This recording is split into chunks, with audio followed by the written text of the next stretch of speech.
Last year I bought an eMove Cruiser electric scooter, which I've since modified to add more speed, a new handlebar and some other mods. The scooter itself wasn't cheap at $1,500, plus mods put it over $2,000. I have a sister, 43, and a nephew, young teen, who I always let house sit for me while I'm on business. I have pets and plants that I need taken care of, and they always welcome a change of scenery. So I had to go on a business trip last month for a week and let them house sit.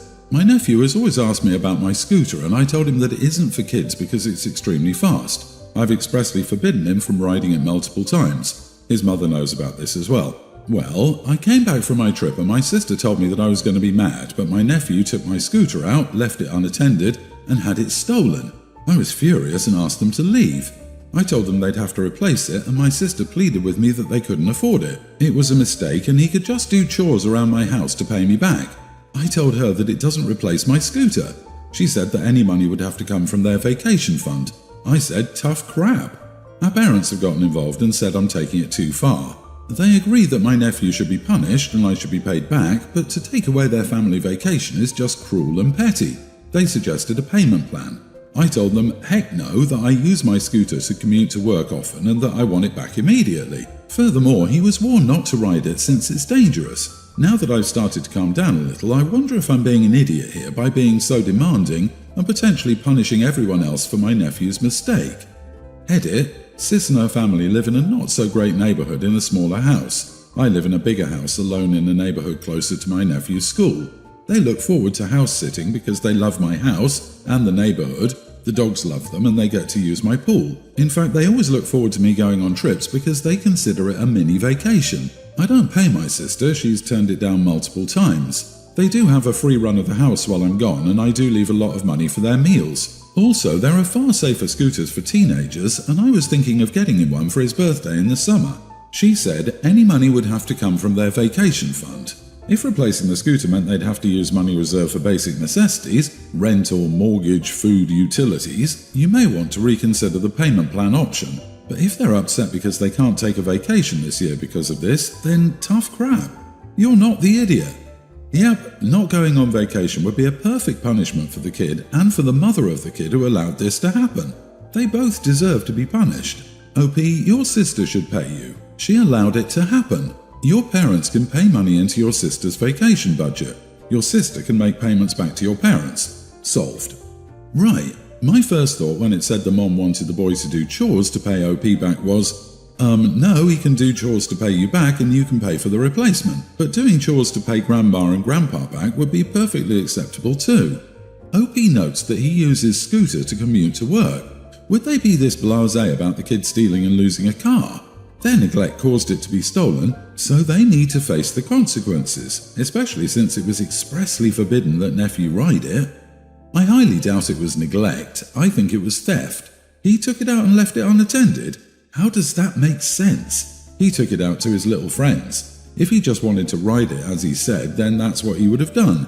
Instead, he rode it somewhere and left it. Where did he go? The park? An office? A movie? People bring bikes to stores all the time. Protecting or locking up your vehicle is as common sense as locking your door. Does he habitually leave your door unlocked when he's house sitting? It doesn't make any sense. If it was his, then maybe he forgot because he's used to it, but no, it's a special occasion. BS. I promise you he knows who has it. This is just like the story about the boy who saw his uncle's toy collections, Googled their prices, and stole them to sell them. This isn't an innocent mistake. I actually wondered if he crashed and totaled it or sister sold it for cash and they thought the theft would make it sound like the poor kid was robbed. Did they file a police report? Probably not. And where was your sister when your nephew took the scooter out? Oh, probably she was selling it. I, 28 female, am getting married to my fiancé, 30 male, in a few months, and we're finalising all the details of our big day. One thing that's been causing a bit of tension is that my sister-in-law, 27, just had a baby a few weeks ago, and she's been insisting that she bring the baby to the wedding. From the beginning, we've made it clear that we don't want children at our wedding, as we want it to be an adult-only affair. We've communicated this to all our guests, including my sister-in-law. Still, she's been pushing back and saying that she can't possibly leave her newborn at home. I understand that she's a new mom and it can be tough to leave your baby, but I feel she's being unreasonable. This is our special day and we've planned it to be a certain way. It's not fair for her to come in and disrupt that. I tried to explain this to her, but she got really upset and accused me of not caring about her or her baby. She's even threatened not to come to the wedding if we don't allow the baby. I'm starting to feel like maybe I'm being too harsh, but at the same time, I don't want to compromise on what we plan for our wedding.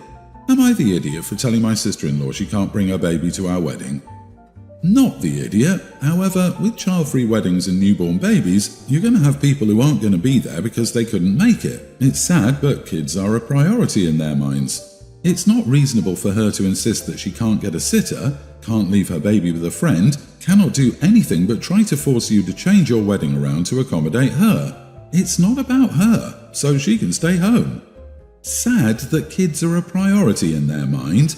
A mother not making her new baby a priority would be sad. It's a newborn, moron. What do you expect her to do with a baby? You are the idiot, OP, because you're calling her planning not to come as a threat. That's the only reasonable option left to her. If you want her there, you will need to make an accommodation for her baby. A few weeks old is far too young to expect her to leave the child with someone else. If you're unwilling to make an exception, tell her that you understand entirely she won't be able to attend, but also don't be shocked if she finds it hurtful that you'd rather her not be there than compromise your perfect wedding vibe.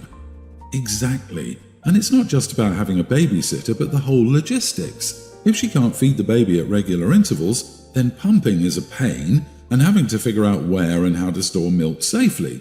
Finding a discreet place to nurse a baby under a nursing cover is easy. However, it's not easy to discreetly pump, clean the equipment, and then store the milk safely. Something's telling me OP doesn't really understand the logistics involved. After my ex and I had our daughter, Emily, we talked to the other kids about me legally adopting my ex's two older kids, Alex and Carter. Carter was really into the idea, but Alex was not, so we put it off. Then, a couple of years later, Carter brought it up and he really wanted me to adopt him. So we decided that I would adopt Carter and told Alex that if she ever changed her mind, I would adopt her too. After Carter's adoption was finalized, things went downhill. Alex started acting out and would yell and get argumentative. She would hide, throw out and destroy my things and blamed it on me being careless or on our younger children. The worst part was her being mean to Carter and Emily. I caught her often calling Carter stupid and otherwise putting him down. She would unplug his games and his saves kept getting deleted. She would completely ignore Emily to the point of walking through whatever she was playing with and saying she didn't see her there. She would only act this way when my ex wasn't around and he didn't believe me. He refused to consider getting her into therapy or doing family therapy. It got progressively worse over the years. Realizing that nothing would change and my kids would continue to live with their sister bullying them, I decided to end things. That was last year and we finalized our divorce. I have primary custody of Carter, now a young teen, and Emily, now young grammar school age. Alex, now mid-teens, was at my place for the first time a few weeks ago. She came with her dad when he was picking up Carter and Emily for the day. Since then, she's come over every time my ex has. The last time she was over, she said she wanted me to adopt her now. After everything that happened, I didn't think that was a good idea, so I said no. My ex interjected and talked about how back when I adopted Carter, I'd promised to adopt Alex if she changed her mind. I didn't want to get into it with Carter and Emily right there, so I told them we could talk about this some other time and had them leave. Truthfully, her motivation to have me adopt her is based on me having more money than her dad. I don't think she realized this earlier because she was never at my house before. Since the first time she was over, she commented on how big my house is and how her dad can't afford this or that. I do know that my ex has been having a lot of money problems recently too. The part that makes me feel conflicted is that I've learned that Alex has been nicer to Carter and Emily since she's been over. So if I say no to her, I'm worried about her being mean to them again. Carter is suspicious about how she's acting and says she's weird, but I know Emily would be really sad if Alex started ignoring her again. Still, I don't want to be legally responsible for a kid that I'm pretty sure is only pretending to like me and being nice because she wants things from me. Not the idiot. You adopted Carter when you were with your ex as a family. You split up and are not a family any longer. You're not obligated to adopt a child who is no longer part of your family. Why would you take on legal responsibility for someone else's kid when you're no longer in a relationship with their parent? I would say no. The offer of adoption ended when your relationship did, and Alex chose which potential parent she wanted to live with. She's a teen and old enough to learn that decisions have consequences. I'm sure that adoption would still be on the table if you were still a family, but you aren't, and it's not. Her behaviour towards her siblings was quite literally the cause of your divorce from her father. So why would you put your kids back in that situation? That bird has flown. She rejected you and was a nightmare. Sounds like she's changed her mind for financial reasons, which is garbage. At this point, it's best for everyone to just continue forward. I really wouldn't consider giving her a second chance on the adoption front. There's no mutual respect here. Actually, what caused the divorce was the ex refusing to address the behaviour of his troubled daughter, get her help, or even believe his wife in that situation. The kid acted out for a reason and did nothing to help her or protect his wife and other kids. That doesn't mean she has to legally adopt or even have a relationship with the girl now, but let's be clear, the child didn't cause the divorce. I wonder if the ex didn't manipulate Alex into changing her mind. It's pretty suspicious that he started bringing Alex with him for the pickups and drop-offs of her siblings. And Opie said that Carter has pointed out that Alex is acting weird, and he's old enough to pick up on stuff like that. So I think there's something else going on. If OP adopts Alex and Alex stays with X, then X's child support would be substantially reduced. Or he wants to get back together with OP and is trying to convince her that Alex is on board with it this time, and he's having financial problems. It's a mixture of Alex wanting to financially benefit like a brother and half-sister, and the ex wanting OP back for monetary gain. This is almost certainly what's driving the ask. I'm fairly certain the ex is using Alex. It's manipulative and frankly disgusting. I, 35 male, recently returned from a trip with some old university friends, 3 men and 4 women, including myself. It was just a small thing and we went up into the countryside and did some hiking like we did when we were younger. Before each hike, I let one of my friends, who we'll call Maddie, braid my hair to get it out of my way. This was because, 1, I'm hopeless at doing this kind of thing, and 2, we used it as a bit of time to chat and relax. I just wanted to stress that we had no intimacy or romanticism, it was literally just her plaiting my hair. When I got home, I showed my wife some of the pictures and told her about how it was a great time. In one of these pictures, you can quite clearly see my braid, to which my wife asks, "Where did you learn to do that?" I explained to her that Maddie was doing it for me before we started walking, thinking that this was normal and wouldn't sound off any alarms. Apparently, this isn't normal friendly activity, as my wife thought it was completely out of the ordinary. She asked me all kinds of questions about whether we shared a tent or whether anything more happened, to which I answered no to all. She even contacted some of the people there, quizzing them about Maddie and I's relationship. Nothing like this had ever happened before, and her behaviour was completely different from usual. She's seemed incredibly distant over the past few days, and hasn't properly spoken to me since I was called an idiot for having my hair braided. So, am I the idiot? So I think that the hair is the straw that broke the camel's back, so to speak. It isn't the braiding as much as the intimacy.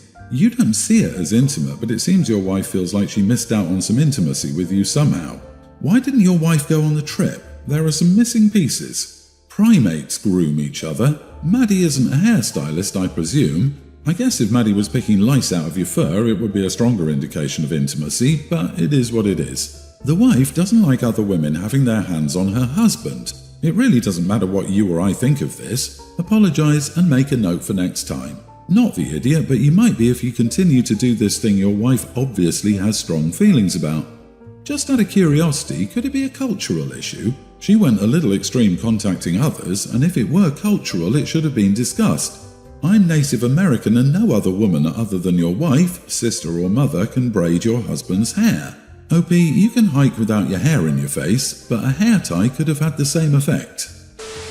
My friend, 28 female, and I, 28 female, have been friends ever since high school, and I've always done everything together.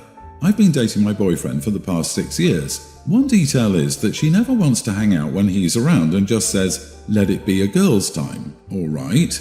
She's never had a real relationship and usually hung out with married guys discreetly until she met a great guy she really liked and was exclusive to.